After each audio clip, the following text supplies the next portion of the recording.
Hello, everyone. Welcome back to JamBets NFL Week 5, talking about the Thursday night football game.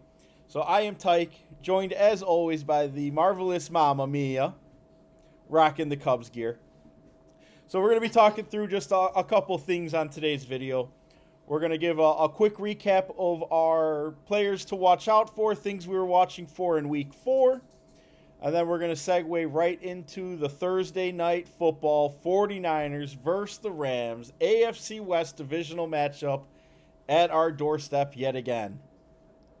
So, Mama, I will kick it over to you if you want to give us a recap of your players to watch for from Week 4. Thanks, Tyke. Go Cubs, go. Hoping that the outcome is really good this afternoon. This is obviously happening before then, so keeping our fingers crossed. I'm going to talk about my overperformers first from Sunday. I had expected Caleb Williams to throw 8 touchdowns. I guess I really expected too much. He ended up completing 22 of 37 attempts. He had 1 touchdown, 1 INT. He rushed 8 times for 13 yards. He ended up with 13 fantasy points, and he was projected to have 23.5. So while he didn't overperform, there were some good things he did, and they did win. So it was kind of scary, though. My second overperformer that I had projected was the tight end from the Dallas Cowboys, Jake Ferguson. He was projected for 11 points. He had 17 points, fantasy points. He caught all 7 of his targets for 40 yards and 1 touchdown. Not great numbers, but he definitely overperformed. So I'm 50-50 there. And then for my underperformers, I talked about Charles Barkley. He ended up carrying the ball 19 times for 43 yards, 1 touchdown. Caught all 4 of his targets for 31 yards. He was projected for 18.2 fantasy points, and he had 17. So I don't know if that's really underperforming. Philadelphia did win that game, but there are some heavy issues going on over there. So it seems like they get some infighting sometimes when they're winning 4-0. Like, come on, give me a break. And then we had Jordan Love, who I like to pick on. He was projected for 22.4 fantasy points, and he ended with 32 fantasy points. So he did not underperform. He passed 43 times, 31 of them were caught. For 3 touchdowns, he rushed 3 times for 28 yards. But the Packers didn't win. No, they didn't. Ha ha. It was a tie. It was a pretty exciting game, actually. Dallas did play pretty good. The Packers were not that aggressive, not aggressive enough to win in OT. And sorry, Tyke, I won in fantasy this week, so, But I wish you luck and hope you make it into the playoffs. I think you will. Yes, I got bragging rights. How about you? How did you do this weekend? Yeah, you kicked my ass in fantasy. But I did not have a Charles Barkley shout out on my bingo card here. So for my recap, you definitely beat me in fantasy, but I think I've got you on the recap here. So I gave away four picks. First one I did was JCM. I had him to overperform on his 30 rushing yards. He had 47. Next I had Rattler to overperform on the rushing side. He was supposed to have 10.5. He got 17. Hollywood Brown, I said too many mouths to feed over there. He was set at 48 receiving yards. He ended with about 25 or 27, maybe low 30s, but he underperformed. And then I had Genty as an overperformer on the rushing side. I wish that was wrong, but he carved the Bears up. Although the Bears still got the victory, Genty was projected at 65 rushing yards. He had over 100. So you definitely beat me on fantasy. But I got the edge on you on the recap, which means nothing from bragging rights. All right, so let's jump into Week 5, start of Week 5. Thursday night football, AFC West divisional matchup. Sean McVay versus Kyle Shanahan. It's becoming a really nice rivalry between those two. It is in LA, so the Niners are also the underdog. 49ers are laying 7 points.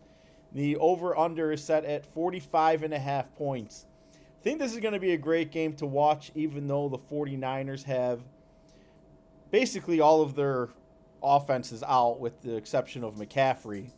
But both teams are 3-1. Rams are relatively healthy, but the 49ers are missing Jennings, Ricky Pearsall, Purdy, and their backup wide receiver, Jordan Watkins, as well as Kittle, who's already on IR. So, Mama, I'll kick it over to you. What's the first thing you're looking at for tomorrow? The game. Well, the first thing I'm looking at Today. Thursday's game, Thursday night's game, I want to see Fred Warner all over the field for San Francisco. He's going to need to defend that pass and stop the run. He's second in tackles right now on the team. Last week he had 8.5 tackles. Week 3 versus Arizona, he had 11. Week 2, he had 11 against New Orleans, and week 1 he had 8 tackles. He's projected for 9.3 fantasy points. I think he's going to be closer to that 11 points again this week. And San Francisco's defense is ranked 5th least in points against. They're averaging 18 points per game this year, so they're not giving up a lot of points. So they're usually in a pretty close game. So that's my first overperformer. How about you? What do you got? So first player I'm looking at, I'm also going overperformer. Taking Jake Tongues, the wide receiver on the 49ers, who's filling in for Kittle. He's not projected to do very much. He's only projected 22 yards for 2 catches. I think he's going to exceed that, specifically on the receiving side.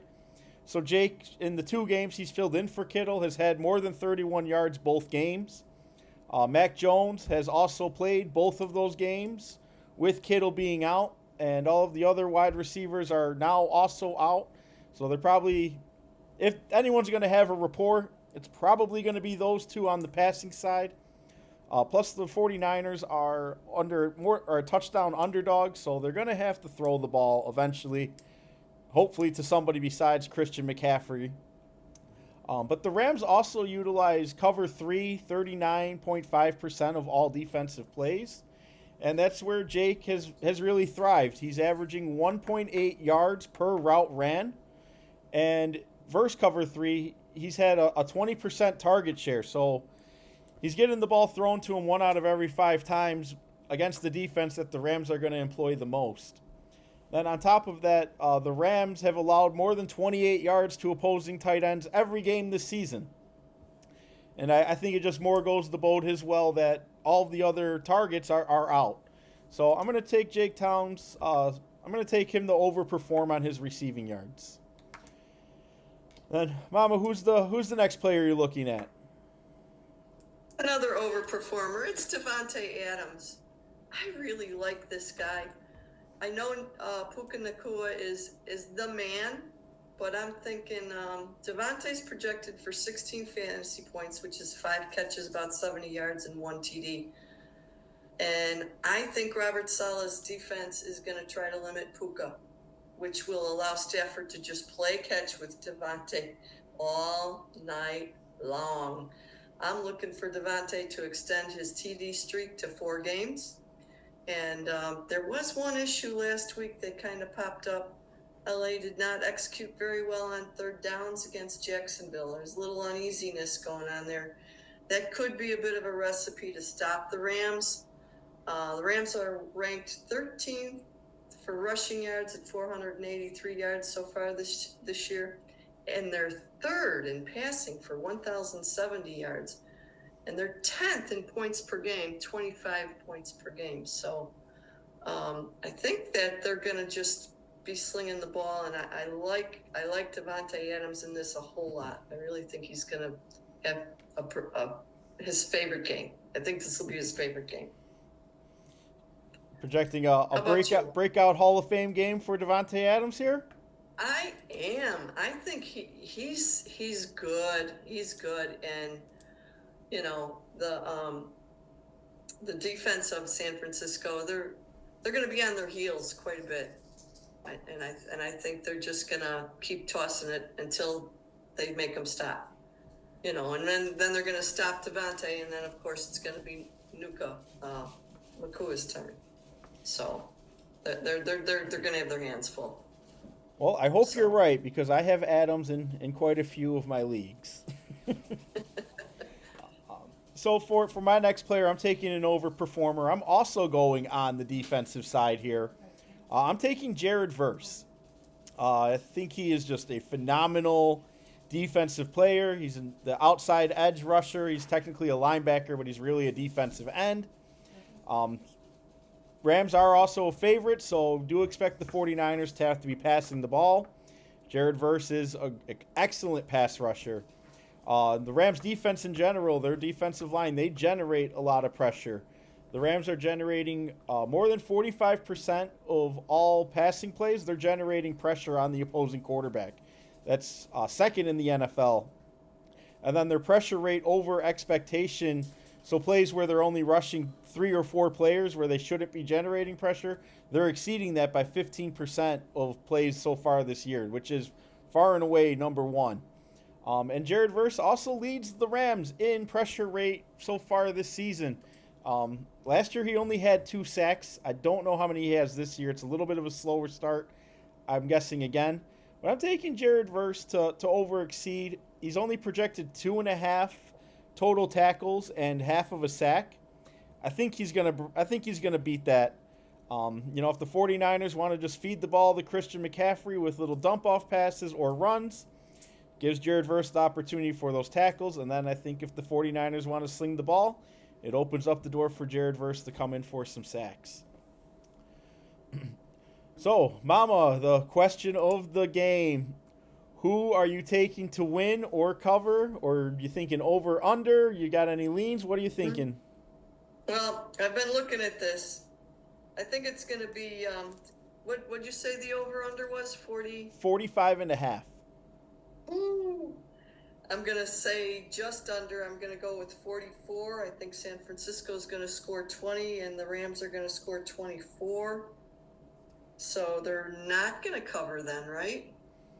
The Rams are not going to cover because it's 7.5. Yeah, 7.5. Yeah, I don't think they'll cover. I'm saying it's a 4-point difference. So I think that's going to be the way that one's going to go.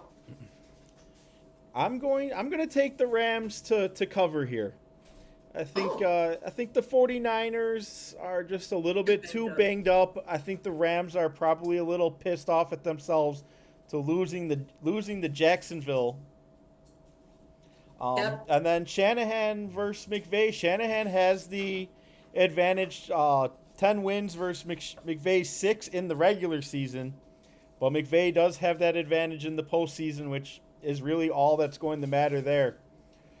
So I'm going to take the Rams to cover the 7 points. Wow, that's aggressive. But yeah, you're right. All those points, though, they're awful dinged up. Speaking of dinged up, we got a text from our friend Frank the Tank. He wants to weigh in on the San Francisco game as well. He was out in San Francisco and he said, the 49ers are too injured. He's expecting the Rams to win.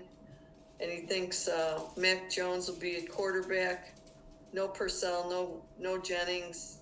And, of course, Bosa is gone for the season. So the pass rush on Stafford will be non-existent in his opinion. So, he's kind of going the same way we are. So San Francisco's got quite the uphill battle as far as we all can tell here. All right. Nice for Frank the Tank to chime on in. We got to get him in later this season. Yeah. All right, so that's all we've got.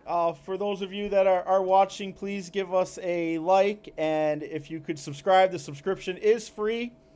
And then once you subscribe, that will show and give you an alert when our new videos are posted as well. Go Cubs, so go! How do you get on that? How do you get on that, Tike? How do we get on that site?